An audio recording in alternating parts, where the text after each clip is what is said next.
চলো আজ আমরা দুইজন দুইজনকে একটা প্রমিস করি, আগামী 1 ঘন্টা যেই আসুক না কেন, যতই দরজা খটখটাক না কেন, আমরা দুইজনের মধ্যে কেউই দরজা খুলবো না। ঠিক আছে, আমি দরজা খুলবো না। আমিও দরজা খুলবো না। কে? খোকা, আমরা তোর আব্বু আম্মু, দরজা খোল। চাবি খুঁজে পাচ্ছি না, আমরা চাবি খুঁজছি। তোমরা যাও, আমি যাচ্ছি।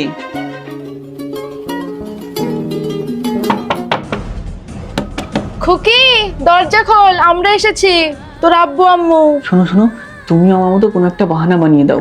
না না, আমি আমার আব্বু আম্মুর সাথে এরকমটা করতে পারবো না। তারা অনেক কষ্ট করে দূর থেকে এসেছে, তারা হয়তো খুব টায়ার্ড। আমি প্রমিস ভাঙছি, আমাকে দরজা খুলতেই হবে। আব্বু, মা। জামাই, মেয়ে হয়েছে।